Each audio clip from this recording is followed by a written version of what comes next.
All right. Don't have really any injury updates for you. We'll have those. I can tell you on Jeremy, the doctors are evaluating him this afternoon. He's just getting out of the MRI booth. Most of his pain is more in the ankle area right now than the knee area. So we'll just have to see. We'll see what the result is here after the MRI and the doctors have a chance to look at it. So as far as the game goes, it was, again, everybody had an opportunity to contribute from special teams, starting it off to defense and offense. The turnovers were absolutely huge. Maga's interception kind of sealed it, I thought, just in a sense.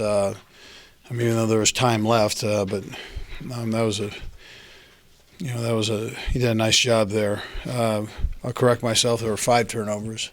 I mentioned 6. Should have had a 6th one with Smitty. He had an opportunity for that 6th one, but. And then Kels, I thought on the offensive side, did a nice job. I thought it was important that the Lions played well going into this game, and I thought they did that. I think that's magnified in the playoffs. You come out of those games, and normally if your offensive defensive line didn't play well, normally you're on the short end of the stick. I'd like to thank the fans. I thought they were phenomenal. It was great for the Hunt family and the organization. It was great for the fans. I understand that whole 22-year thing. We didn't put a lot of emphasis on that, but because we were so focused in on a short week, getting ready to play a good football team. So, but we understand that and appreciate their support and all of them. The coaches, I thought, did a nice job with the game plan, and the players did a nice job executing. So, time's yours. I know exactly what you're going to find out what's going on. You just explained it, but is it at this point? Can we say it's still up in the air about what happened for Saturday? Is that ruled out? Do you get what I'm saying? Yeah, I'd have to see. I'd be jumping to a conclusion if I. Or jumping ahead if I said something now on it. Let me just gather the information, then we'll get it to you. Is it promising that it's an ankle thing and not a knee thing? Well, yeah. Listen. Right now, I'm telling you, most of his pain is in his ankle, more than his knee. So we just need the docs to look at it. Sometimes, at first there potential ACL, this and that, and because he's had that surgery on that knee. So. But let me just see what it is, and I have a better idea for you. The MRI is on the knee, though, right? Yeah, it's on, knee and the ankle there. And just to be clear, the ACL is not off the table. I don't know. He's not off the table, so we don't know yet. Coach, yesterday it seemed like your great attitude out of your guys in the offensive line, especially looking for the challenge of Houston and all that stuff. Was that something you guys noticed jump off the tape, just how they brought it, attitude-wise, more than just physical too? Well, listen, it won't be any different this week against the Patriots. You're going against one of the best defenses in the National Football League when you're talking about the Texans. So, and for them, it starts up front. And what greater challenge? That's an awesome thing if you play on the offensive line. And it's probably not all going to be pretty, but you get in battle and kind of let things fall where they fall. But that's how they approached it. You're an old offensive line coach. You know what you've got to do down in there to win. How much nastier is Eric Fisher this year compared to past years? Yeah, I think he's having fun. That's what I think he's doing. Before I think he was young, had the weight of the world on his back, number 1 pick, not only the number 1 pick of our organization, but the number 1 pick in the whole draft, all eyes on him. That's a lot of pressure for a young guy, so especially coming from a smaller school. But I think he's worked his tail off. He's healthy. He had the surgery there, bad shoulder and so on. So I think things are coming together for him, but he's out there, he's having fun and playing. Before the game, you guys, your offensive line coaches, you guys kind of whispered to him, 99, Yeah, you didn't have to say that. You didn't have to say that. You put on the tape, that number 99, he jumps out at you. You don't have to say too much about that.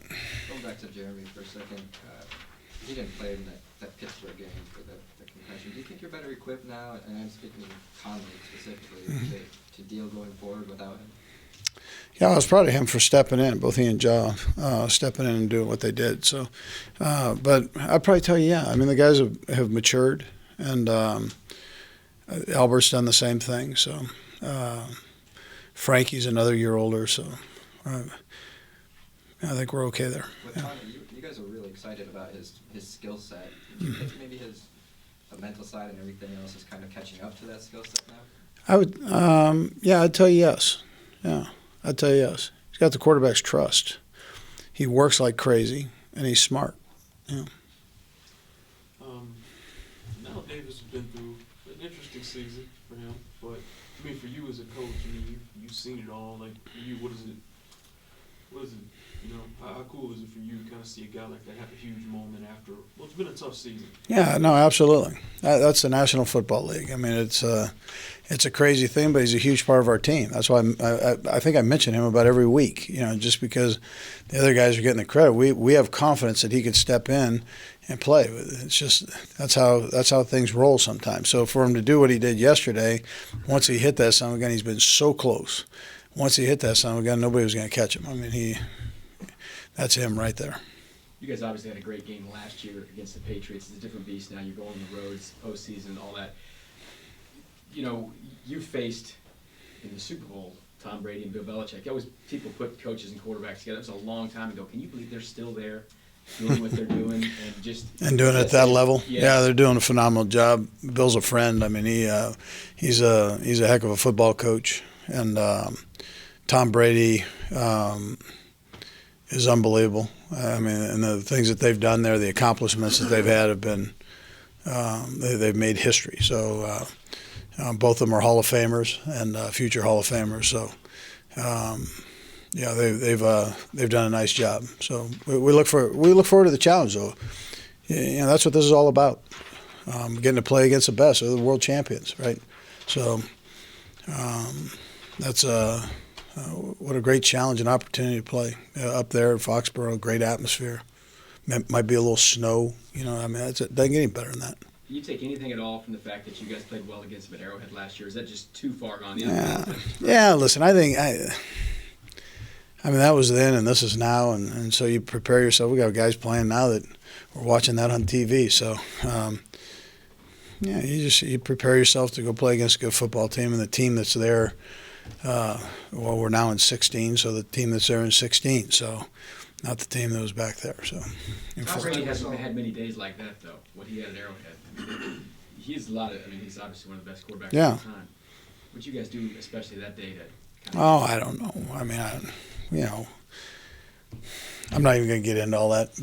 Back then, we got to play a good football game against them. Yeah. Coach, last night we saw the emotions of the Bengals hurt them. How do you approach your team about maintaining your emotions but still playing smart? Yeah, you know what? I'm a compliment the officials on this one because they don't ever get any compliments. So they asked me before the game to just mention that to the team. There are two officials that come in and visit the head coach, and it's not the referee, but it's to the line judge, side judge, that type of deal. So they came in and just said, hey, listen, we don't want to call anything, but excessive celebration and the fighting part of it. The guys, I know it's an emotional time. The guys' juice are going to be flowing. If you could just kind of remind your team about that. We don't want to call it, but if we're put in that position, we're going to have to, and that'd be a shame if it affected your game. So I mentioned that to the team before we went out. That's a hard thing. I mean, these guys are geared up. They're ready to go. And sometimes emotions get involved in it, and it's an emotional game. You don't want to take the emotions out of it, but you got to kind of curb it a little bit. And I appreciate the officials just as a reminder, on that. And you play a collision sport, and people get hurt. How do you survive or maybe win the battle of attrition? Yeah, you hope you have depth there, right? That's why I keep coming back to the job that John Dorsey's done. There are going to be injuries, and so guys have got to step up with limited reps. And the touchdown that Conley had he repped that? No, he hadn't repped that play. I mean, that was something new for this week. Jeremy took the couple reps that we had in practice with it, and he stepped in and did a nice job just from basically watching. Reid, I mean, how much guard has he played? So, but he's worked in a little bit, but he surely hasn't had the whole plan. And he steps in and did a nice job, respectable job. So you hope you hope you're in that position. I think our personnel staff has done a phenomenal job with that.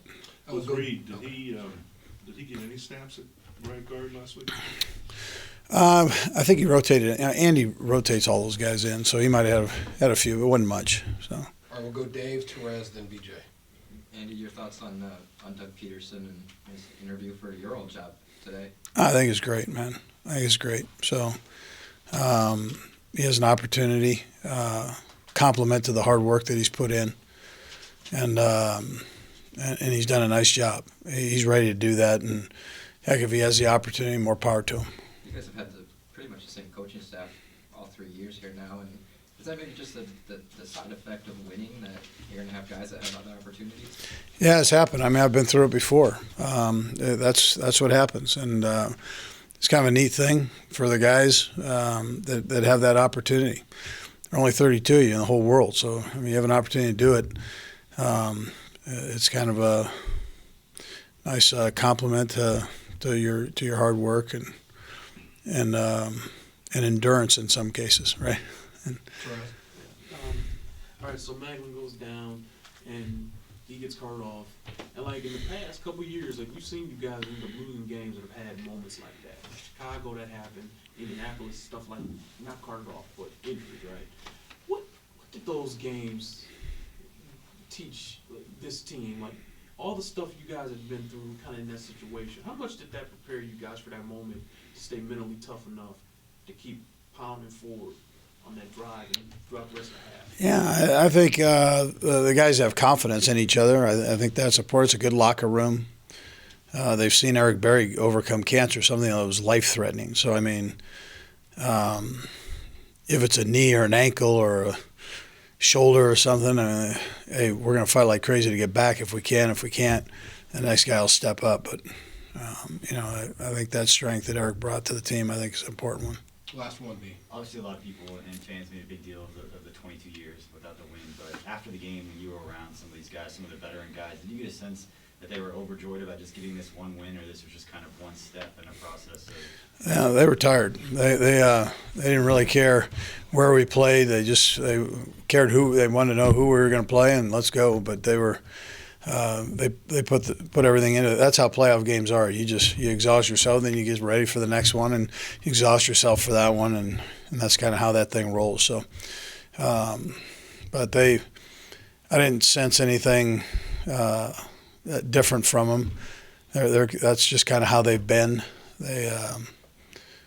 We'll do our thing and then we'll do it again. I mean, that's how they've approached the whole season, really. All right.